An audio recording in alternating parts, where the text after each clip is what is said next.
Saya minta maaf yang sebesar-besarnya bila ada sesepuh yang duduk di bawah ini sayangi lebih muda di atas. Saya mohon maaf yang sebesar-besarnya. Assalamualaikum warahmatullahi wabarakatuh.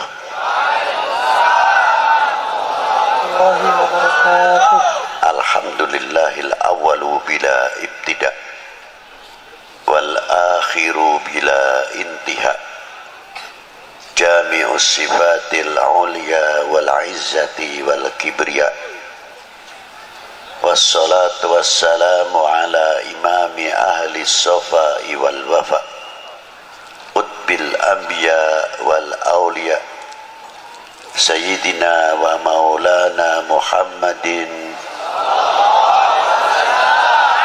khairid dawa likulli saqamin wada, rahmatan wa shifa fi sirri wal jila, wa ala alihi wa sahbihi ma damatil ard was sama. Amma ba'du.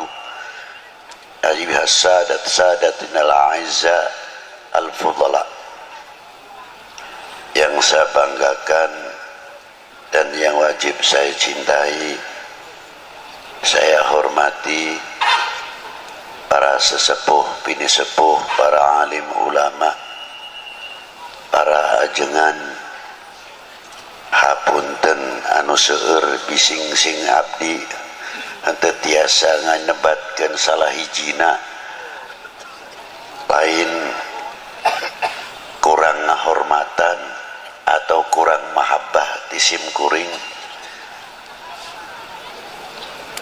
Yang saya hormati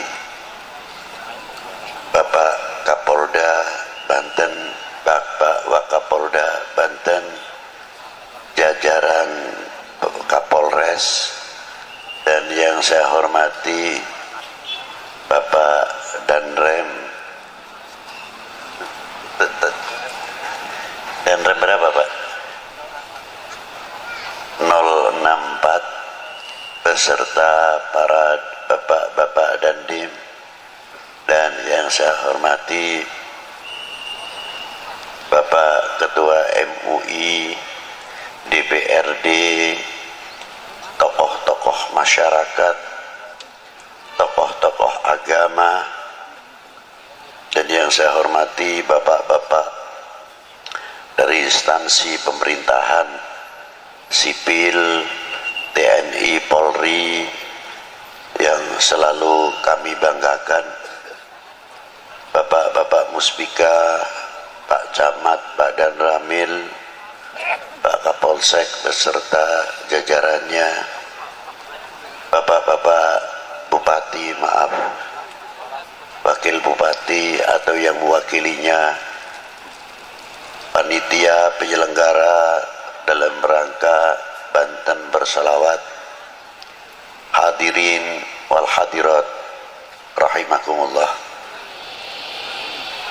Saya tuh sebetulnya sudah aras-arasen cek Sunda mameureun hati teh teu geunah bade dongkap ke Banten. Punten wae bising Sundana kasar sebab abdi teh urang Pekalongan.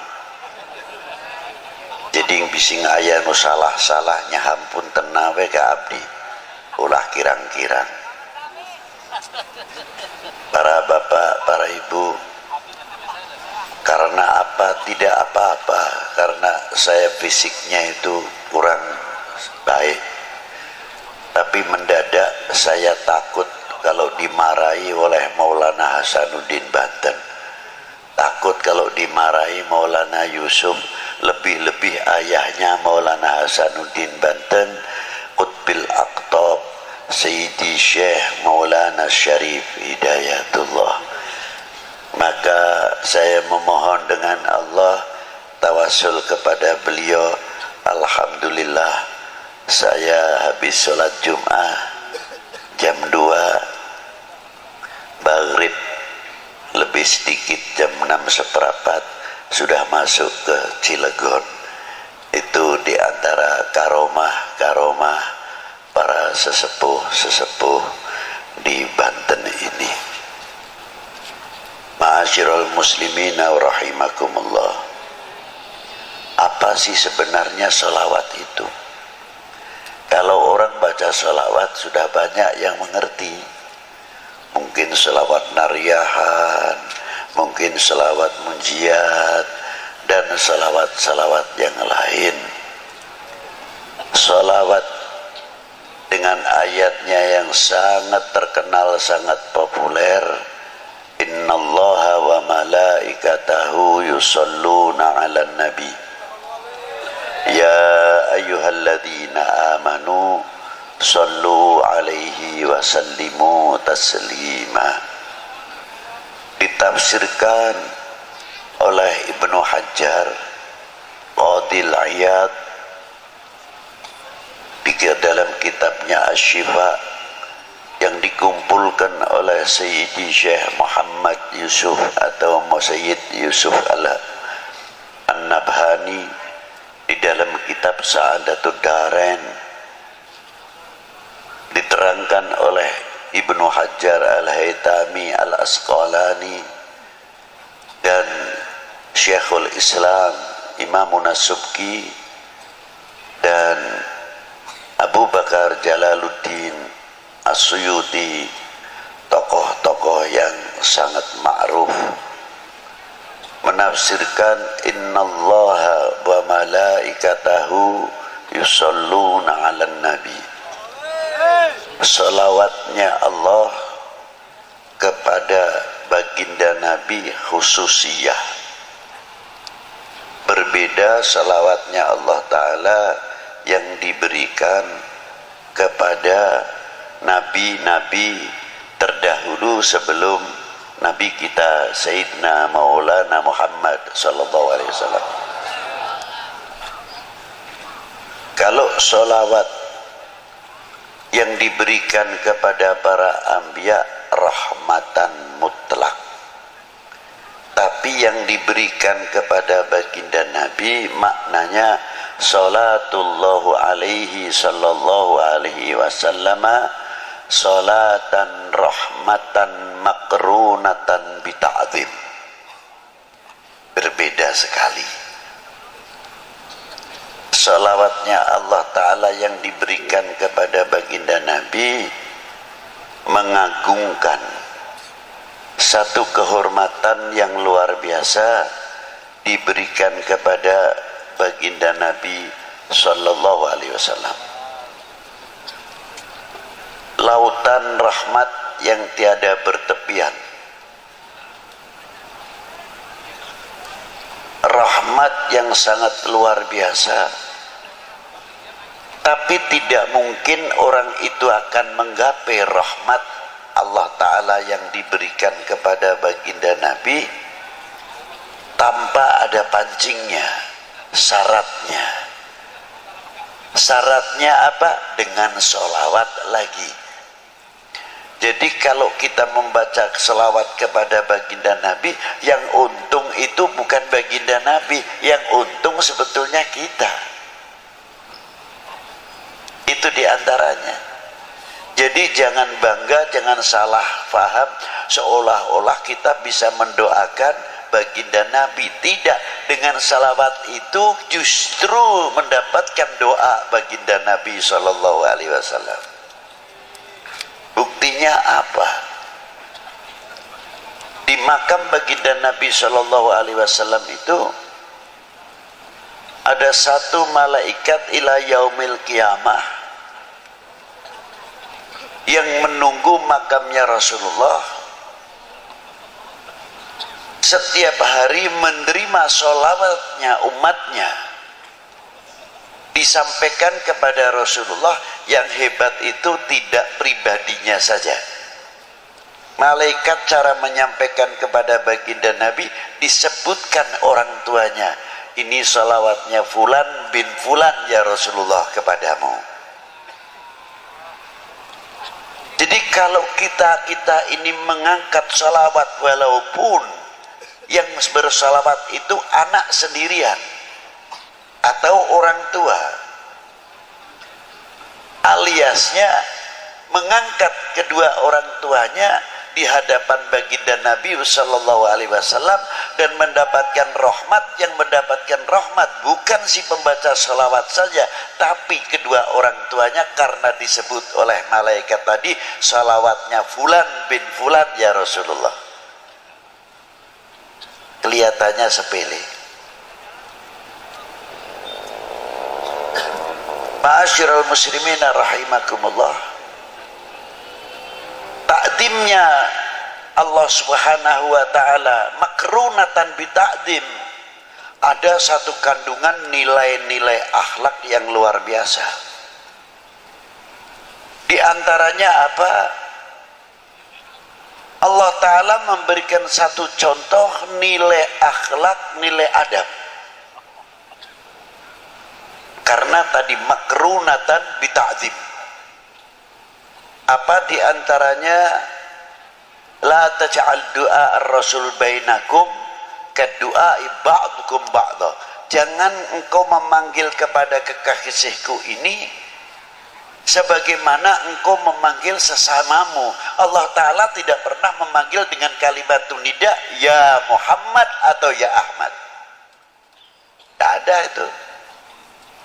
Coba dari mulai Bismillahirrahmanirrahim, Alif Lam Mim sampai kepada Qul a'udzu birabbin nas, tidak ada kalimatun nida ya Muhammad atau ya Ahmad.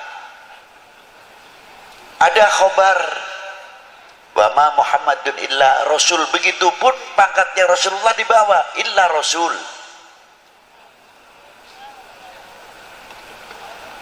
Ada akhir suratul Fatah, Muhammadur Rasulullah walladzina ma'ahu asyidda'u 'alal kufar ruhama bainahum tarahum ruk'an sujadan yabtaghuna fadlan minallahi wa ridwana. Disebut juga Muhammadur Rasulullah, pangkatnya di bawah. Ini khobar, bukan nida ya Muhammad, tidak.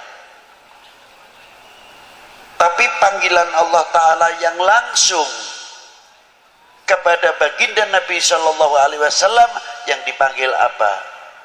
Yasin, Toha, ya ayuhan Nabi, ya ayuhan Rasul, ya Mudaththir, ya Muzammil, dan lain sebagainya, kebesaran-kebesaran asma'un Nabi Shallallahu Alaihi Wasallam.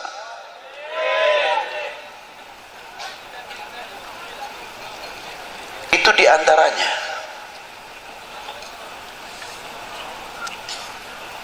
Maka kita dididik oleh Allah Ta'ala, jangankan kepada baginda Nabi Sallallahu Alaihi Wasallam, yang kepada kita sendiri, bagaimana cara menghormati antara sesama kita.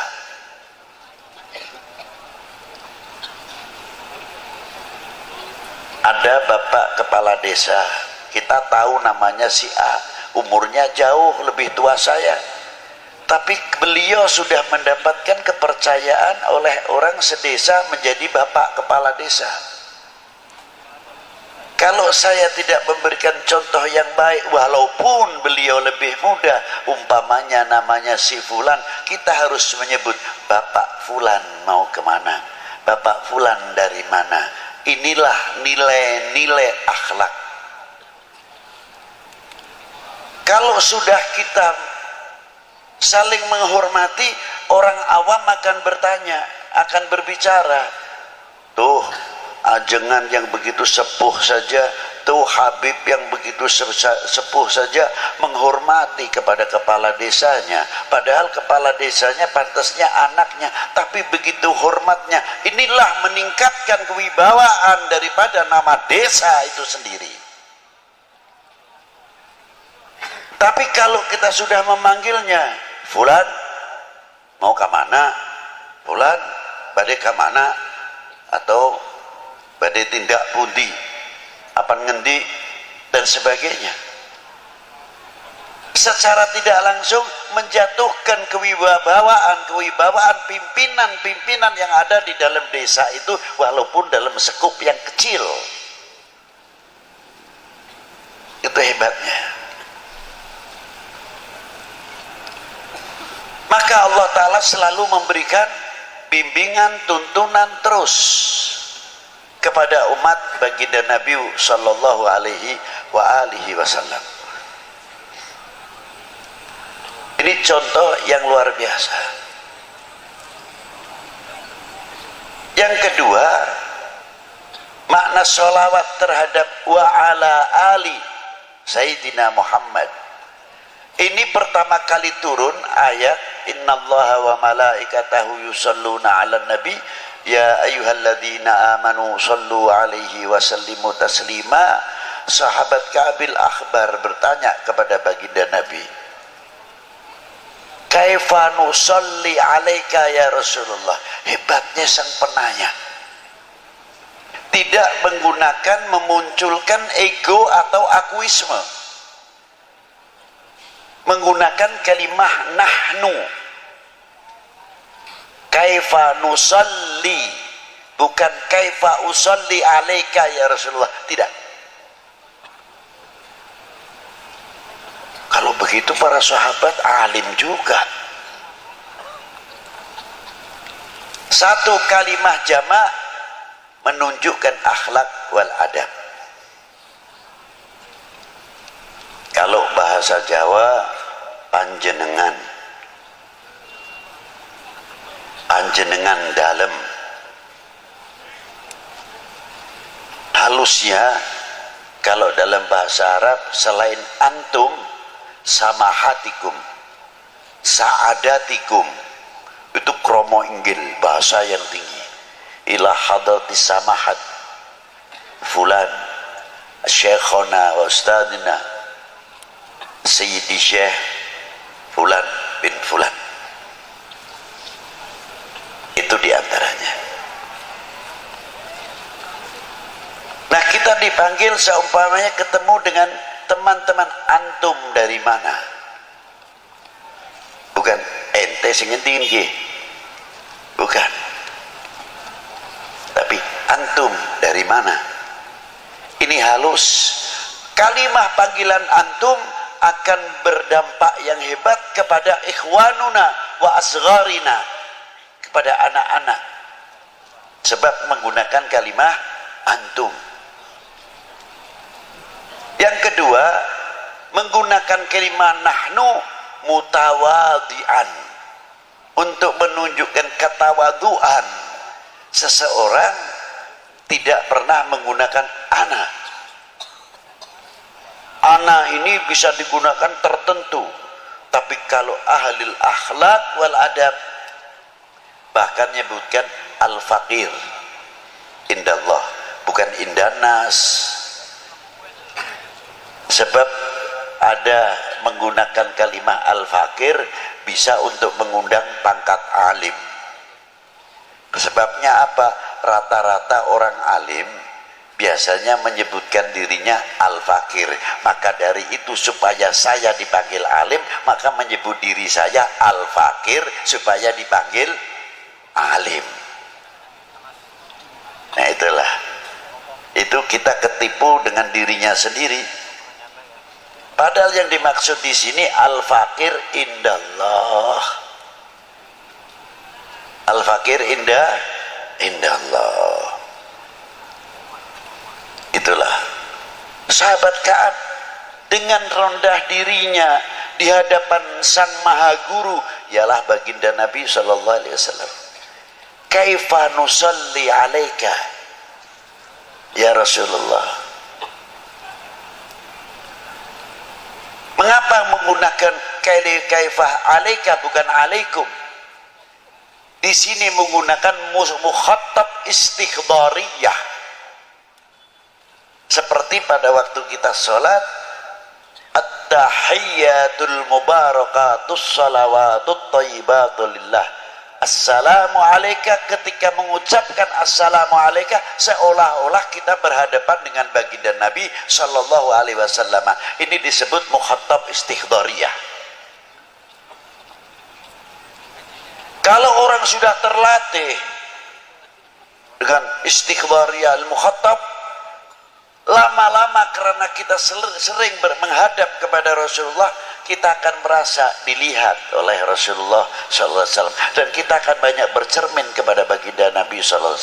Bercermin tutur kata kita, bercermin pandangan kita, bercermin wawasan kita, jauh bercermin telinga kita sampai mata, telinga, mulut.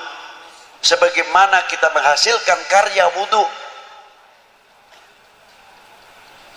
karya wudhu yang telah melahirkan dan menyentuh, mencapai batiniah. Wudhunya bukan untuk zahiriah saja.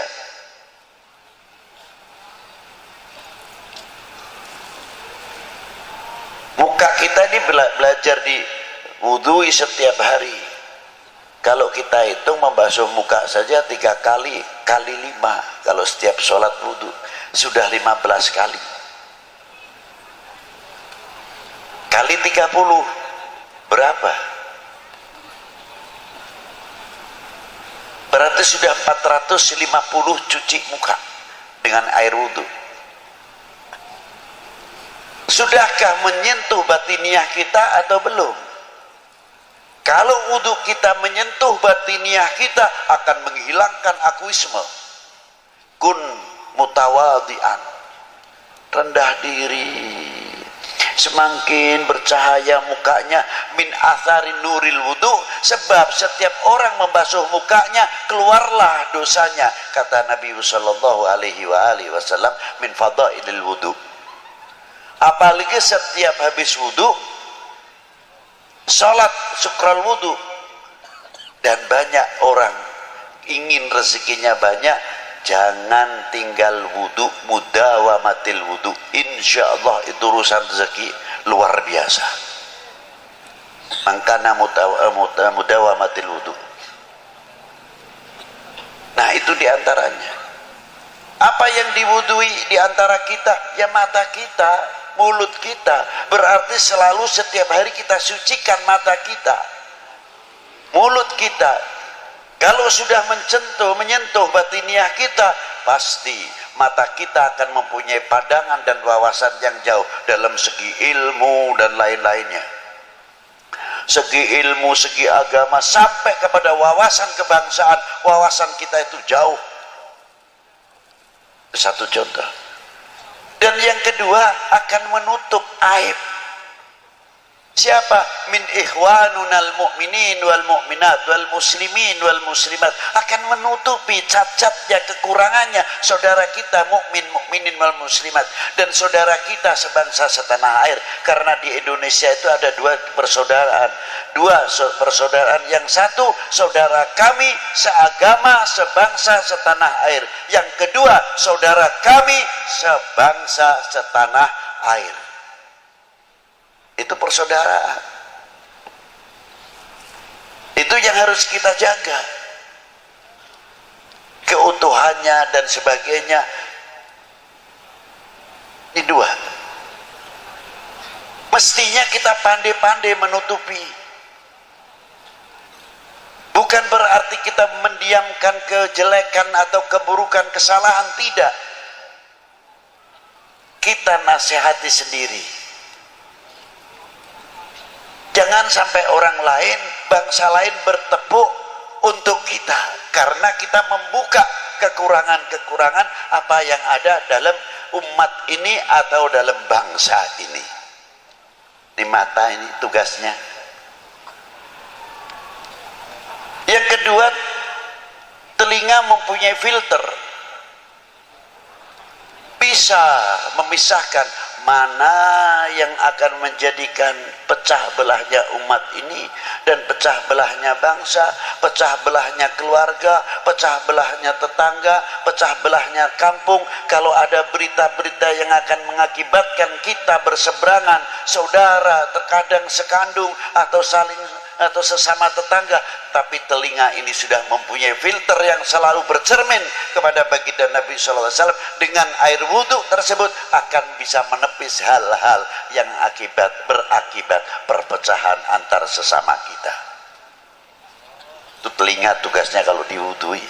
Tutur kata kita juga Bagian yang diwudui pasti insya Allah akan banyak meniru bagaimana tutur kata baginda Nabi Sallallahu Alaihi Wasallam. Satu contoh aja yang ringan Pak. Kalau kita makan saking asyiknya, biasanya satu butir nasi itu ada yang ketinggalan di sini, atau di jampangnya, atau di mana nih kumisnya. Sudah cuci tangan, terkadang kita tidak sadar, kita melihat, ya Allah, itu orang tua lagi, itu nasinya ada satu butir yang di sini. Kalau kita langsung menegur, tersinggung, Pak, itu ada nasinya gimana? Malu paling tidak. Segi nilai akhlak kurang baik. Walaupun toh itu benar, tapi orang yang pakai diplomasi, Pak, Bapak tadi punya peliharaan kambing, adalah salah satu yang belum dimasukkan Pak. Ini orangnya cerdas. Iya belum, baru sambil begini sambil masukkan satu butir nasi itu tadi. Alhamdulillah sekarang sudah aman saya masukkan. Akhlak luar biasa. Di antaranya lagi orang menutupi aib saudara kita. Ada seorang perempuan tinggi besar, masuk ke rumahnya Khatimul Asam, entah itu waing, entah itu keberatan badannya, naik ke tingkatan rumah, dari beratnya bawah ikut bicara, prot gitu, kentut istilahnya. Ini perempuan malunya luar biasa, tersipu-sipu, pucat dari rasa malunya. Khatimul Asam kebetulan di situ sambil baca kitab asyik. Akhirnya, Assalamualaikum. Khatimul Asam tidak menjawab, pura-pura nggak dengar. Maka disebut Asam itu tuli. Karena apa? Karena itu menutupi aib perempuan itu tadi. Sampai Assalamualaikum enggak. Setelah kitabnya dibunyikan keras Assalamualaikum, baru Waalaikumsalam gitu. Perempuan itu terus sadar, alhamdulillah saya keras bersuara, beliau baru dengar. Berarti saya tadi kentut itu beliau tidak dengar saya. Alhamdulillah, lega hatinya. Jam itu Allah Ta'ala membuka pintu rahmatnya. Khatimul Asam diangkat oleh Allah Ta'ala menjadi walinya, sebab menutupi aib saudara mukmin kita. Itu asal usul terkenal Khatimul Asam. Ma'asyiral muslimin rahimakumullah. Dan selanjutnya sampai tangan yang diwudui, kaki yang diwudui.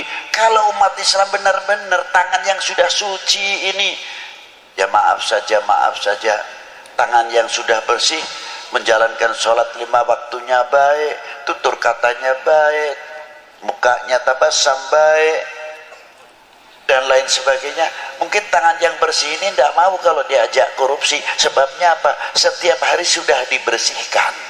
Tapi karena kurang mendalami babul wudhu sama babul sholat, ya terkadang terpaksa menjadi oknum karena tidak tahu cara athar min atharil wudhu itu tadi. Nah, sahabat Ka'ab tersebut kita kembalikan kepada beliau dengan kalimah nahnu. Rasulullah menjawabnya apa? Ulu Allahumma salli ala Muhammad wa ali Muhammad. Jawabnya, pertanyaannya nusolli alaika, yang menjawab ulu. Karena ada apa? Apakah itu Rasulullah karena berdasarkan pertanyaannya Kabil Ahbar? Tidak. Berdasarkannya ayat juga, kalimahnya jamak. Ya ayyuhalladzina amanu sallu, maka Rasulullah di sini menjawabnya ulu. Sahabat Ka'ab pun tahu karena perintahnya Allah, ya ayyuhalladzina amanu sallu alaihi wasallimu taslima, maka kaifa nusalli alaika. Itu hebatnya antara sahabat dengan baginda Nabi sallallahu alaihi wasallam. Komunikasi yang sangat indah. Ananiyahnya, akuismenya sahabat Ka'ab tidak ada. Rasulullah pun memberikan contoh pada waktu kaifa nusalli alaika ya Rasulullah. Rasulullah berdiam, tidak langsung menjawab, diam dulu. Setelah berapa saat Rasulullah membacakan salawatnya, Allahumma salli ala Muhammad wa ala ali Muhammad kama sallaita ala Ibrahim wa ala ali Ibrahim. Tidak menggunakan Sayyidina. Sahabat Ka'ab sebagai murid sedang dituntun, dibimbing oleh sang guru apa adanya. Rasulullah memberikan satu contoh, Allahumma salli ala Muhammad, murid pun mengikuti Allahumma salli ala. Tapi ketika keluar, sahabat Ka'ab tetap menggunakan kalafdu siyadah bidalil ana sayyidi waladi Adam. Loh, makanya sahabat menambah berani kalimah lafdu siyadah sayyidina Muhammad wa ala ali sayyidina Muhammad. Lafdul kalimah ali maknanya fi maqamati doa, bukan khusus untuk keluarga Nabi saja, tapi kalimah wa ala ali adalah untuk ummah Sayyidina Muhammad sallallahu alaihi wasallam. Indah maqamati doa. Jadi kalau kita membacakan sholawat, kita terkait dengan al-mu'min akhul mu'min, khususnya al-muslim akhul muslim. Allahumma salli ala Sayyidina Muhammad, Allahumma salli ala Sayyidina Muhammad. Mungkin yang di Pekalongan, yang di Jawa Timur jauh mendapatkan semuanya ini. Sana yang sedang membacakan sholawat, kita pun mendapatkan, bukan di sini saja, bahkan fil alam mendapatkan, masuk fi maqamati doa Allahumma salli ala Sayyidina Muhammad wa ala ali Sayyidina Muhammad. Jadi sholawat itu tali silaturahmi kepada Nabi, tali silaturahmi kepada keluarga Nabi, tali silaturahmi ma bainal akhwainil ummah wal ummah, al mu'min wal mu'minah wal muslim wal muslimah. Di sini masih terkait dalam as-shalah. Makanya saya kagum sekali kok ada Banten bersolawat. Saya tidak heran, itu luar biasa. Karena apa saya tidak heran? Banten cukup mempunyai sejarah yang kaya. Saya tidak kepura-kepuraan. Saya ngangkat tidak. Kakek saya asli dari Banten. Kiai Hasan Qudsi itu asli Banten. Bin Muhyiddin, bin Kiai Muhyiddin, itu kakek saya. Yang meninggal di Indramayu, saya punya hababah Sayyidah Marinah, Ratu Marinah. Jadi saya kesini itu istilahnya sedikit pulang kandang. Di mana napak tilas saya punya datuk-datuk, termasuk anak saya Zainal Abidin. Ma'asyiral muslimina rahimakumullah, mulai Maulana Syarif Hidayatullah dan beberapa saudara-saudara pada waktu itu minal ulama wal arifin yang ada di mana Wali Sembilan ini. Saya kalau ditanya, Habib, keistimewaannya ziarah Wali Sembilan apa? Saya cuma oleh-olehnya satu, Pak, malu. Loh, kenapa malu? Iya, malu, benar-benar malu. Di antaranya, apa tidak mengambil barokah? Lekaromah terlalu tinggi. Kalau soal itu, saya cukup saja dapat ilmu, malu itu sudah luar biasa. Apa di antaranya kok malu? Saya di Sunan Ampel, para bapak, para ibu, makamnya di tengah desa, masuk Ganggang di situ Ampel Dento, Ampel Suci, Ampel Gading,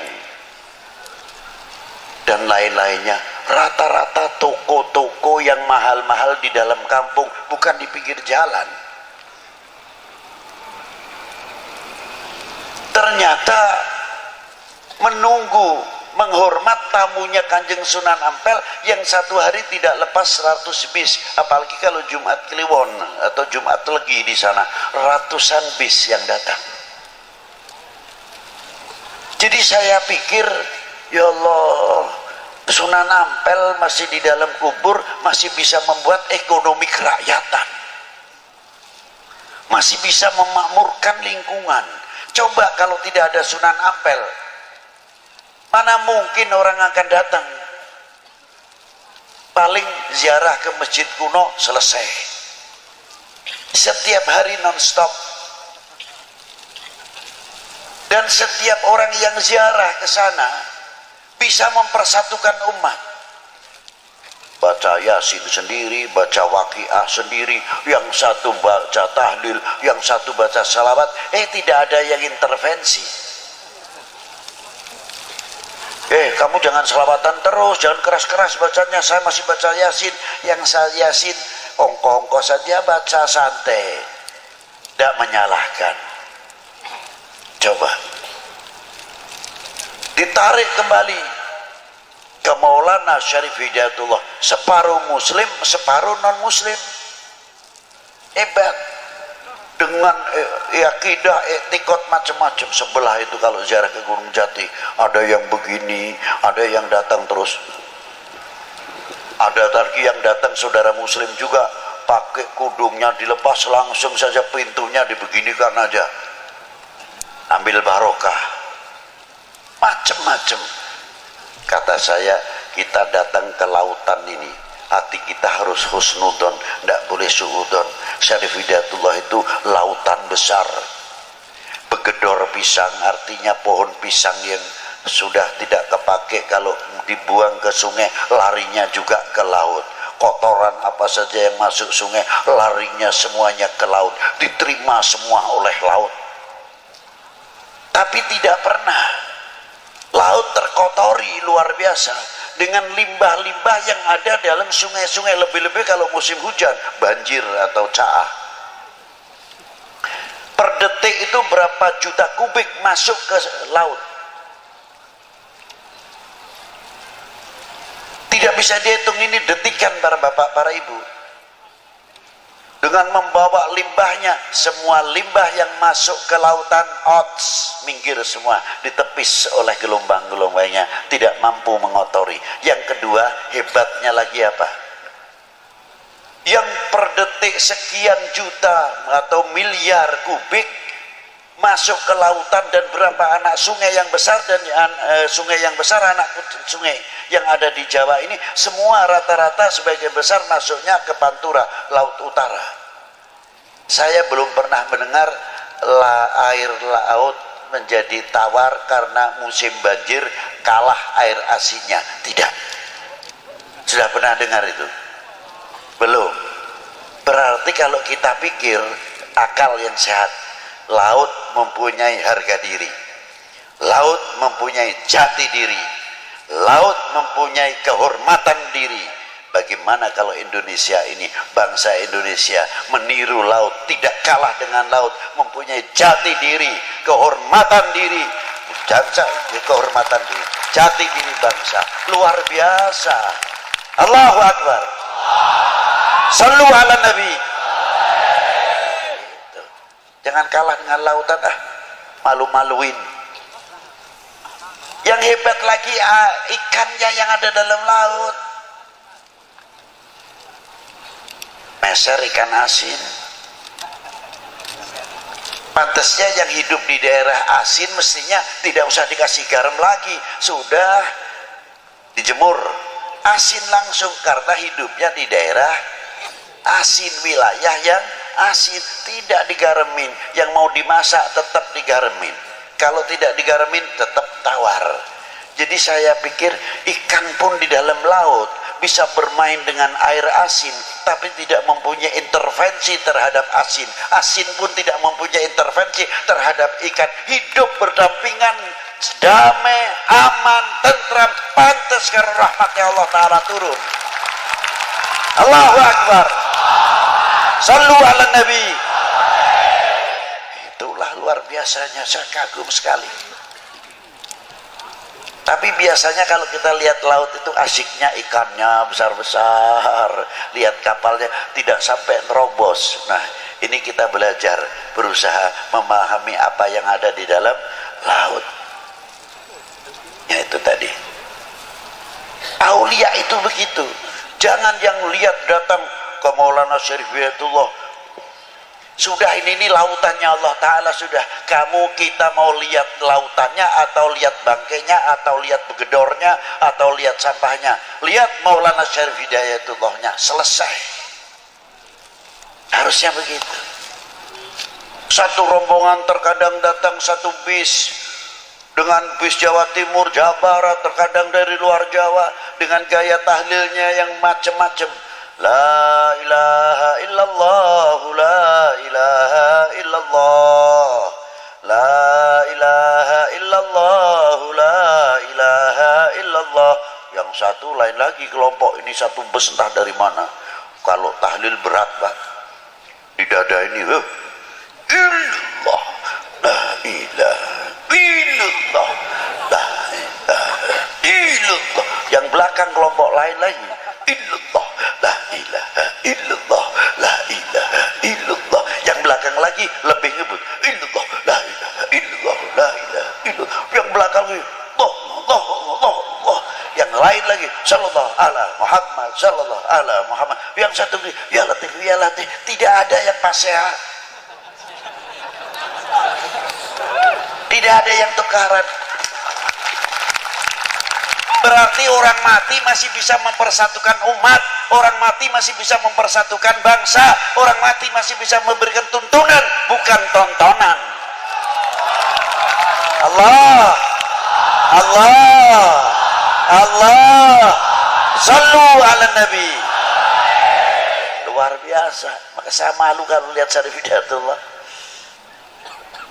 Seumpamanya saya ceritakan, yang satu zikirnya la ilaha illallah, la ilaha illallah. Yang satu illallah. Kang, jangan begitu nih, dada saya sesek Kang. Biasa saja tahlilnya, biasa seperti saya. Kata rombongan ini, saya itu mantepnya begini, sampai naongkongko wae tulah niru-nuru. Yang sebelahnya satu rombongan lagi yang tahlilnya illallah, la ilaha illallah, la ilaha illallah. Tapi matanya ke sana ke sini, lihat ini dua rombongan pasean. Illallah, la ilaha illallah, la ilaha illallah. Ini ada-adalah. Rupanya yang ini tersinggung juga. Lu lagi ribut, kita masih begini, ente tambah ngebut. Kata yang ngebut, lo kalau saya tidak ngebut mana mungkin saya dapat banyak. Nah itu.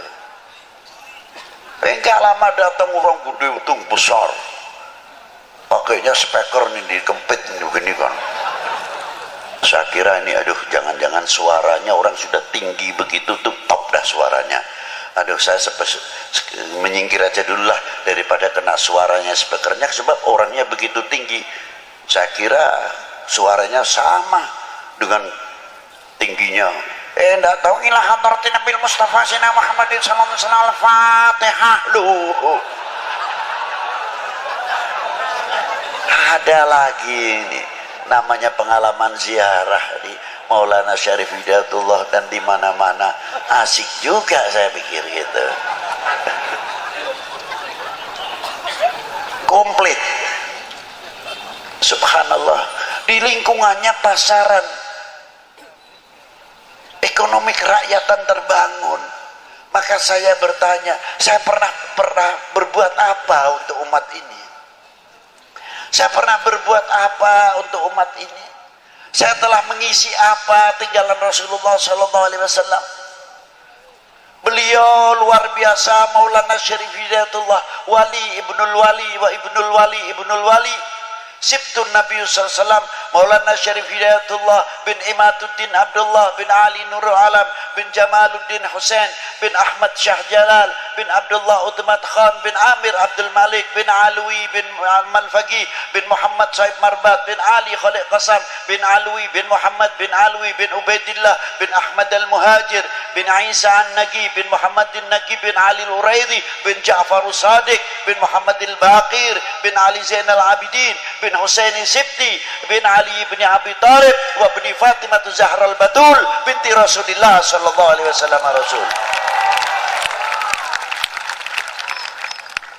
Faqala Nabi sallallahu alaihi wasallam ahli baiti kama tali safinatin Nuh, anak cucuku bagikan perahunya Nabi Allah Nuh. Alhamdulillah Banten mempunyai safinatun Nuh.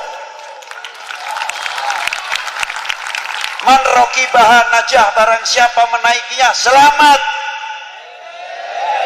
Sebab safinatun Nuh, siapa beliau? Maulana Hasanuddin bin Syarif Hidayatullah wa Muhammad Yusuf bin Hasanuddin Al-Bantani bin Maulana Syarif Hidayatullah. Tubalakum, beruntunglah kalian mempunyai paku di negeri ini. Tidak cukup di Banten saja. Ada seseorang wali besar ziarah ke Maulana Syarif Hidayatullah,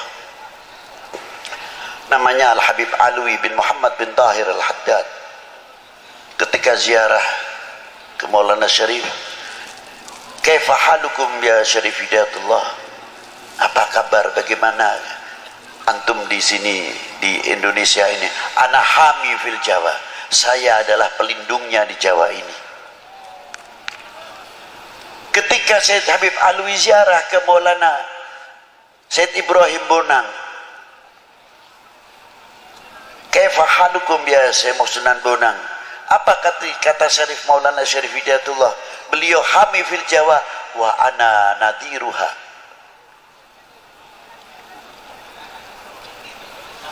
Direksinya artinya. Ketika ziarah ke Maulana Hashim Sunan Derajat, apa kata kakakku, adikku Maulana Ibrahim dan Syarif Hidayatullah? Beliau nadiruha wa hamiha, dijawab oleh Maulana Hashim Sunan Derajat, ana harisuha.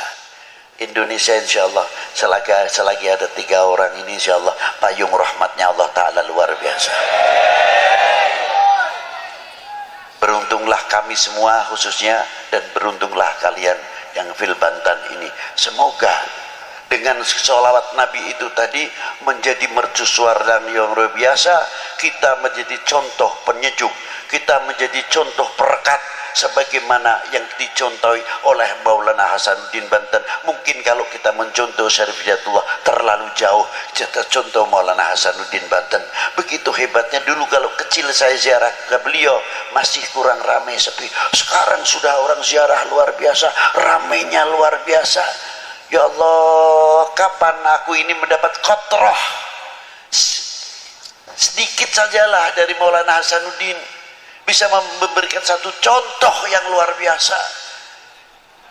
Bagaimana hidup beliau pada waktu perjuangan mempertahankan Malaka dari pertahanan Portugis. Bagaimana anaknya Sultan Abdul Fattah Adipati Yunus mengirimkan pasukannya untuk mempertahankan Indonesia daripada serangan Portugis yang sudah menduduki Malaka dan lain sebagainya.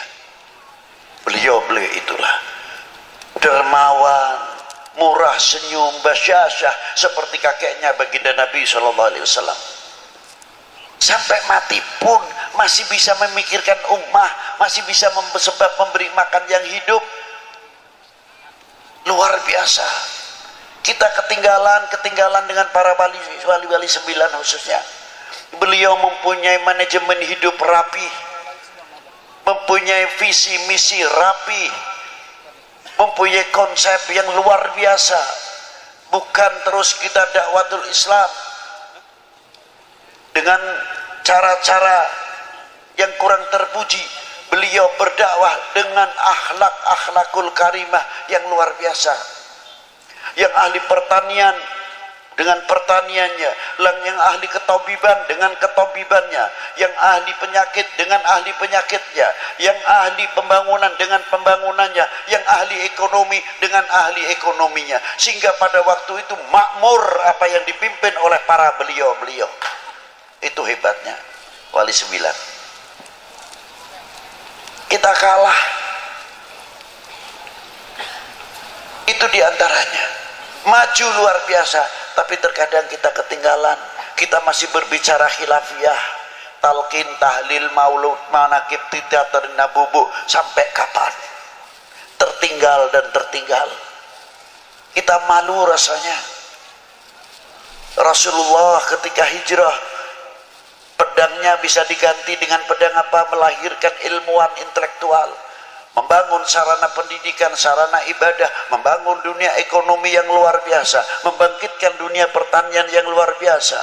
Mungkin kalau kita terjemahkan dengan bahasa sekarang, Allahu Akbar, bangun ekonomi, Allahu Akbar, bangun marketing, Allahu Akbar, bangun perguruan tinggi khusus ilmu Al-Quran, ilmu pengetahuan yang ada di dalam Al-Quran. Allahu Akbar, bangun supermarket, Allahu Akbar, bangun mall, bukan Allahu Akbar, bangun khilafiyah. Dari sini ke sana, dari sana ke sini, talqin, tahlil, maulud, manakib, terus begitu dan begitu, tidak ada habisnya. Yang satu membid'ahkan, yang satu menjawab, yang dan lain sebagainya.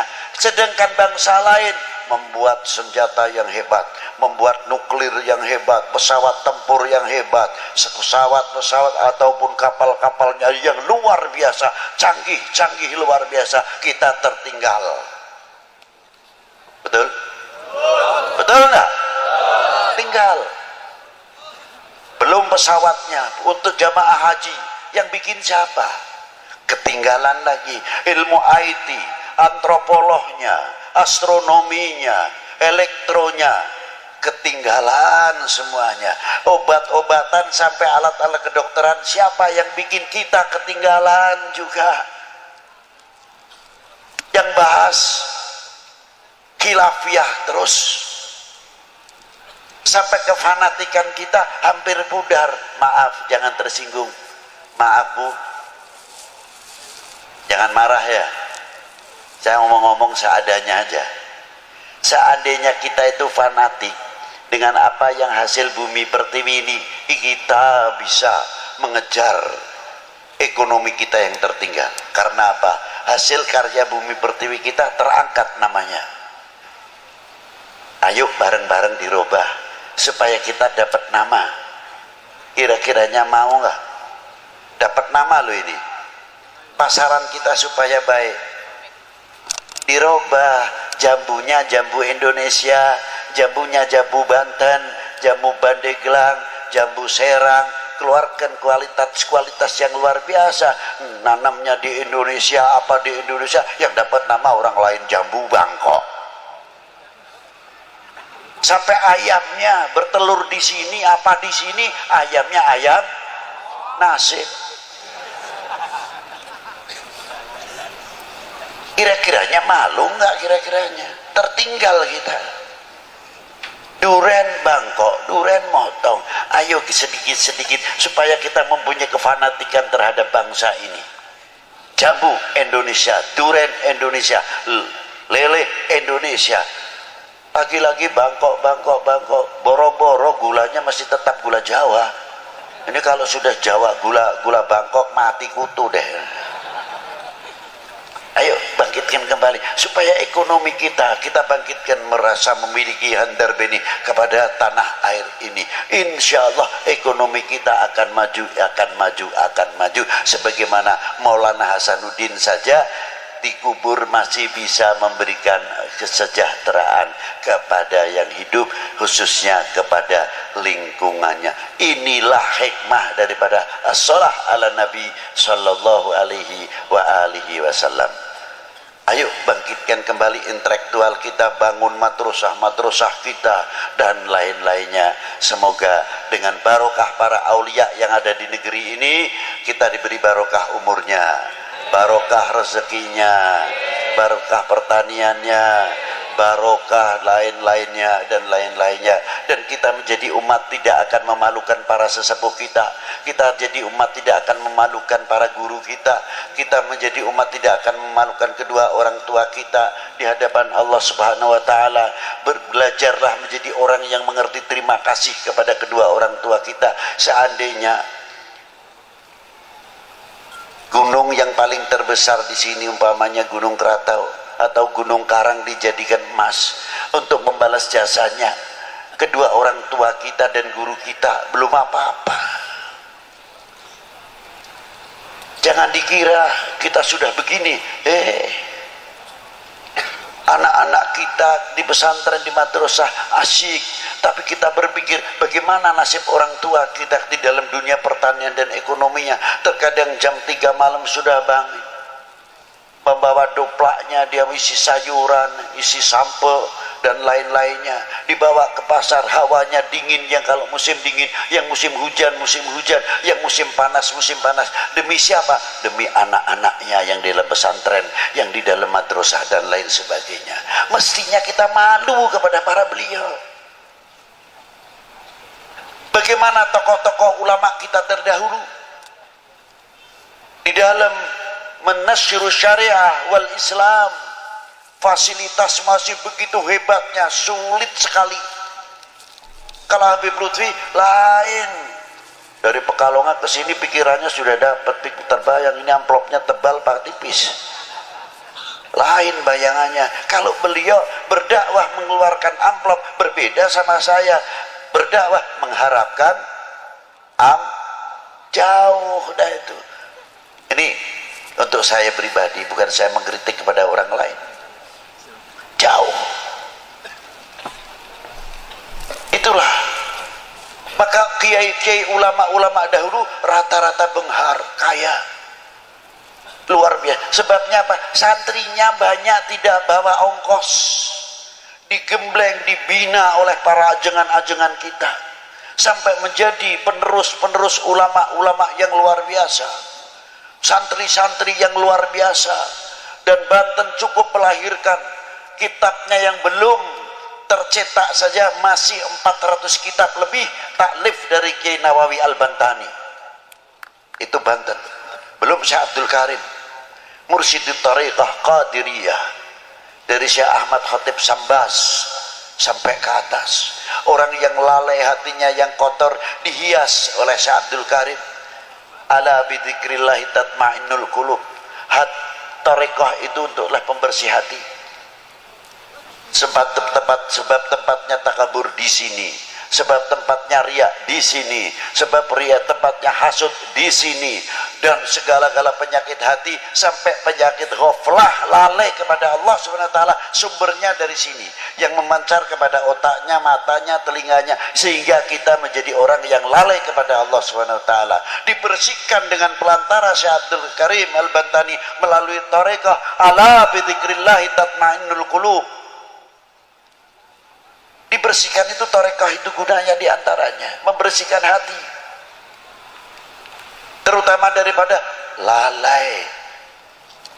Kalau kita sedang mengucapkan la ilaha illallah, merasa didengar, dilihat oleh Allah Ta'ala, merasa diperhatikan oleh baginda Nabi sallallahu alaihi wasallam, artinya kita sambil bercermin la ilaha illallah, selalu kita robitoh kepada guru-guru kita sampai mampu robitoh kepada baginda Nabi sallallahu alaihi wasallam. Kalau kita bisa mengamalkan itu, aman luar biasa. Karena apa? Kita selalu merasa didengar, dilihat oleh Allah Subhanahu wa ta'ala. Mau berbuat maksiat malu, mau ngomongin orang malu, mau nyaci maki orang malu, mau nyacat orang malu, karena kita selalu dilihat oleh Subhanahu wa ta'ala. Itulah diantara pentingnya thariqah. Semoga kita dimasukkan golongan min ahli la ilaha illallah Sayyidina Muhammad Rasulullah sallallahu alaihi wasallam. Demikian yang saya bisa sampaikan. Saya tidak bisa panjang lebar, tapi saya hanya bisa berdoa, semoga majelis ini, saya minta sama Allah Ta'ala, tawasul kepada baginda Nabi SAW, Ya Rasulullah, ini tawasaltu bika, kita mohon kepadamu ya Allah dengan tawasul kepada kekasihmu, semoga majelis ini sampai majelis dunia wa akhirah bisa duduk bersama Rasulullah sallallahu alaihi wasallam.